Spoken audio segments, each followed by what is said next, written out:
The average human has immediate access to information and answers to most questions right at their fingertips, thanks to AI. But most don't know that everything you are telling AI right now is being packaged, processed, and will eventually be sold back to you as intelligence. The question is, what happens to your own ability to think when you stop needing to?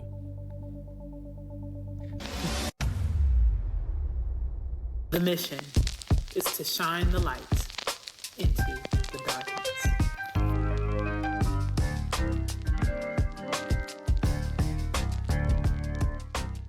The companies building AI are building it on human data. Every search you run, every question you ask ChatGPT, every time you let an algorithm decide what you watch next, that data is being used to build systems that will eventually replace the cognitive functions you outsource to them. The business model is replacing your need to develop the skill. And the classroom is where you see the downstream consequence first. Reading comprehension is the foundational cognitive skill that everything else is built on. When children stop developing these skills because screens provide instant answers, the damage is to more than just their education. It's neurological. The brain builds reading circuitry through sustained practice. You can't outsource that practice and get the same results. National Assessment of Educational Progress data shows reading scores for 4th and 8th graders have declined every year since 2019. The pandemic accelerated it, but the trend started before the pandemic. It started when smartphones became the default tool for answering questions children used to have to think through. Reading comprehension is about building and holding a mental model across time, a sustained narrative, a logical argument that unfolds over pages. The brain develops that capacity through practice. Short-form content, instant search results, and AI-generated summaries all provide the answer without requiring the cognitive work that builds the capacity. You get the output without developing the process. Wealthy households have tools to counteract screen dependency. Tutors, structured activities, parents with time to enforce reading habits. Low-income schools are where you see the unfiltered consequence of a society that handed children devices without guardrails. Students are failing because the environment was engineered to capture their attention, not develop their minds. This is the part that connects to the investment thesis directly. Meta, Google, TikTok, and every major platform measures success in engagement time. The longer you stay, the more revenue they generate. An algorithm optimized for engagement is by definition optimized against the behaviors that build cognitive capacity. Deep reading requires boredom tolerance. Sustained focus, delayed gratification. These are the exact states the engagement algorithm is designed to eliminate. AI is the next layer of this. When AI answers your questions instead of you having to find, evaluate, and synthesize information yourself, you are outsourcing the cognitive work that builds judgment, the ability to assess quality, detect contradiction, and form an independent position. The business model of the most valuable companies on earth depends on you not exercising those skills. The more dependent you become on their systems, the more valuable their systems become. From a certain angle, human cognitive decline is a feature, not a bug. The data you feed AI systems today trains the models that will be sold back to you as intelligence tomorrow. Your questions, your reasoning patterns, your knowledge gaps, all of it feeds a commercial system. The output is then sold as a service. You are both the raw material and the eventual customer. The irony is that the less you develop your own cognitive capacity, the more valuable and necessary the commercial substitute becomes. It's the people who maintain independent thinking, deep reading, and the ability to synthesize information without AI assistance will have a compounding advantage over the people who outsource it. Because the skill gap between people who can think and people who cannot will widen in proportion to how available AI becomes, because AI amplifies the capacity you already have. The investment angle here is uncomfortable because the companies most responsible for the cognitive dependency loop are also some of the strongest long-term businesses on the market: Meta, Google, Apple, and Microsoft. I believe that the most important skill premium of the next 20 years will go to people who preserve their cognitive independence while everyone else outsourced it. The person who can read deeply, think independently, and form original analysis in a world where most people cannot will be structurally advantaged in almost every high-value profession. Practical version of this is simple. Read books, long ones. Put the phone down for an hour every day. Do not let AI write the first draft of your thinking. Use it to challenge your thinking after you've done the work yourself. Students in underfunded classrooms cannot do this yet because nobody in their environment modeled it or enforced it. The adults watching this episode still can. And if you're a parent, the stakes are higher than any stock you'll ever pick. The compounding return on a child who develops deep reading before the age of 12 is larger than any investment portfolio you'll build for them. So, Bull, my question to you is, because we talked about AI potentially taking our knowledge and selling it back to us at some point. There's even been clips of CEOs saying AI will essentially be selling human intelligence at some point. Do you buy into that? And does that scare you at all? I 100% buy into that. That's what's going to happen. Sam Altman said that the plan is to sell intelligence like a utility. So like water or electricity. So in the future, you're going to need intelligence. Knowledge is power. And, I think you're going to have to pay for it just like electricity. You're going to pay your intelligence bill each month or whatever it is. I mean, we already have that in terms of if you have a ChatGPT subscription or whatever. But I do think society is only going to become more dependent on this stuff. And it's going to be just like you were saying earlier. If you don't get on board with it, then you will be left behind. Maybe not today, but 10 years from now, if you are not capable of using this correctly, and that's important to say correctly, because there's two ends of the spectrum. There's what, we're talking about where society is becoming too dependent on it and we can't think for ourselves. And then there's the other end, which is you just go live in the woods somewhere. You need to be in the middle and say, let me use this smartly. But I do think, to answer your question, yes, it's going to become like a utility in the future. What do you think? But I mean, okay, so I gotta ask you this too, because it seems like everything you describe that's all bad. It seems like the future is all bad based on AI. Like we're destined for doom. Like, is that how you view it, or do you see see actually a positive AI? You took that as bad. I didn't necessarily mean that as bad. I just think the same way you need Google today. If someone didn't have access to Google today, they would be living in a different world, right? But that's not a bad thing that you need Google, right? Or your smartphone, right? Well, you need a smartphone today. That's not a bad thing. I'm saying it's bad. I'm saying it's bad because essentially you kind of admitted that, hey, at some point AI is going to be selling our intelligence back to us, and we're going to have to rely on it. Yes. So it seems like, are we even going to be able to think for ourselves without running to AI? It seems like the answer is no at some point. So first of all, we talked about creativity, and we're saying at least right now, AI can't replace true creativity. So that stuff will always be there. And I think at least white collar jobs require a little bit of creativity. Thinking outside the box is always good. AI can't fully replace that yet. But if you're a software engineer, or you're an accountant, or you're doing something there's a lot of analytical numbers and whatever, AI is so good at that. AI can write you 10 days worth of code in 5 minutes. So you 100% need to be using AI in those situations. If you're not, then I think you're going to be falling behind. But it still sounds like a lot of replacement. That's what I can't. That's what's hard for me to get past. Bro, I'm like, do you know what happened when the car was invented? Everyone driving horses and buggies got replaced. But did the economy fall apart? No, they just got new jobs. Yeah, but okay, but you're talking about replacing the car, horse, and buggy. We're talking about AI replacing humans. Everything. Yeah.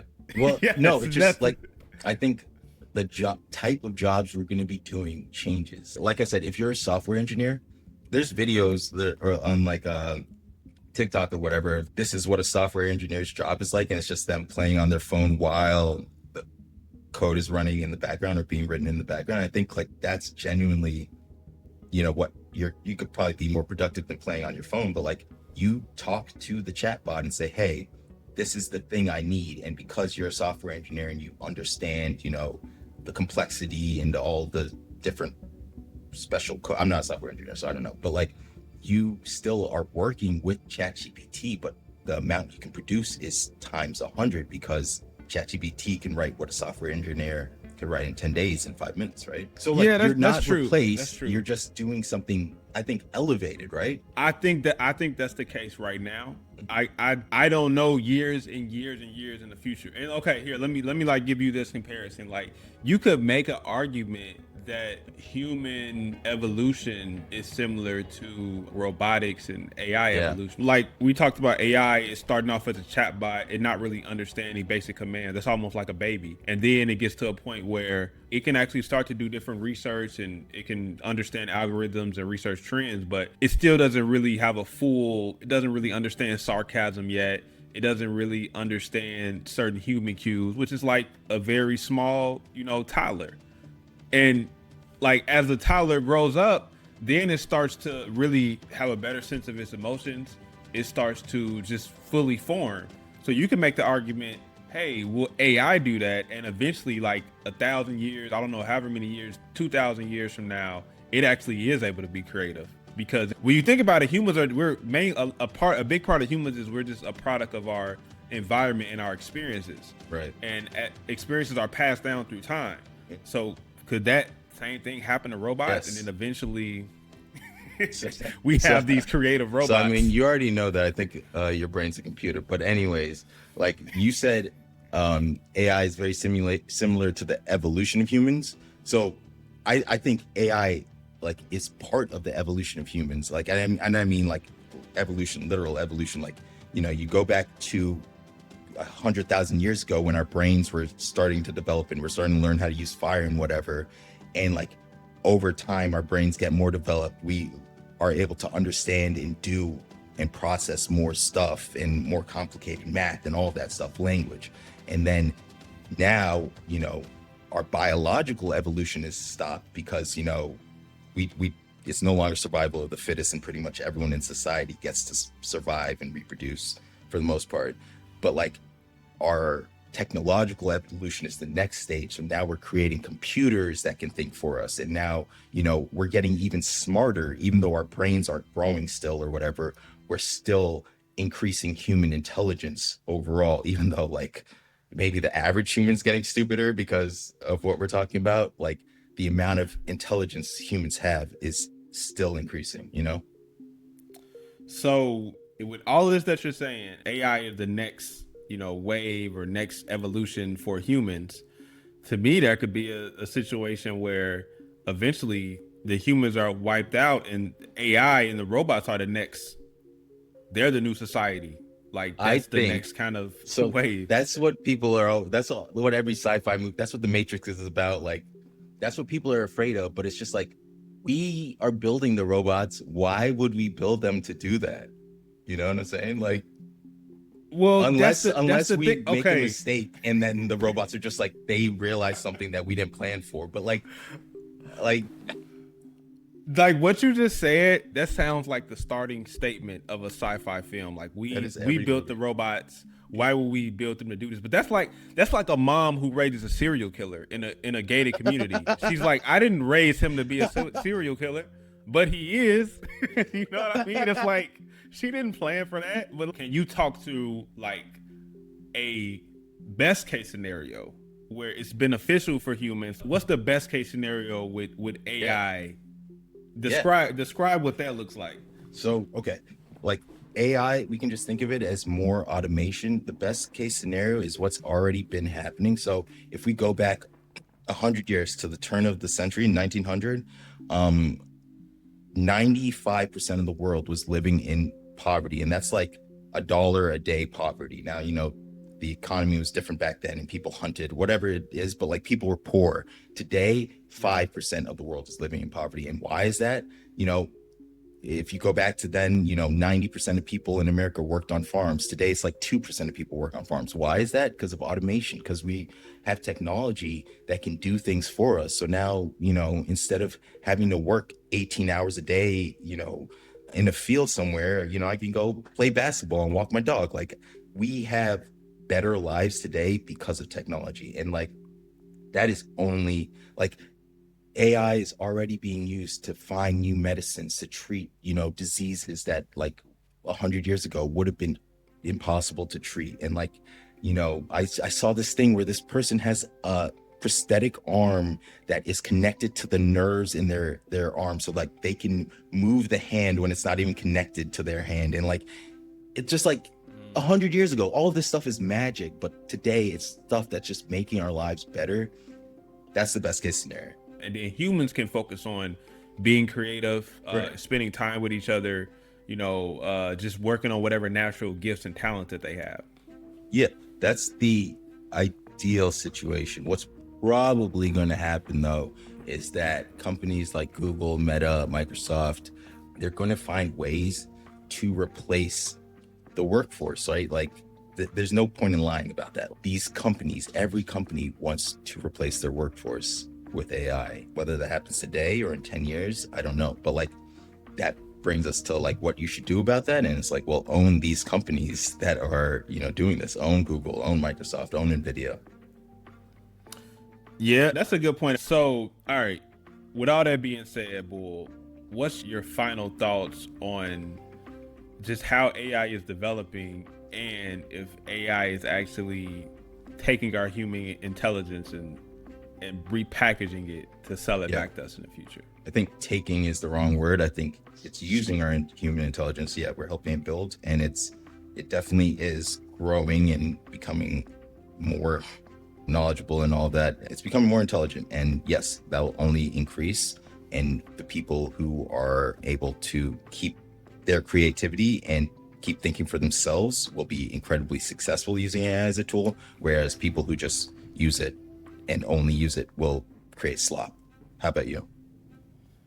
I think that the future is real. AI is definitely taking everything we're saying and using, and it's the greed's going to come in, and eventually they will repackage that and sell that to us. There's going to be greedy people that use AI. There's going to be evil people, but if you use it the right way, AI can actually break a lot of barriers for you to create some really dope visions and dreams you have. So use it for that, and at all costs, protect your creativity. Use AI for research, challenge yourself if you want to test out stuff, but protect your creativity, protect your ideas, and never stop being creative. Never let it replace what you're doing. You heard us talk. Now we want to hear your thoughts. Comment down below. Adventures of Bull and Bear comes out May 4th. Subscribe, and remember, This is all just for stocks and giggles.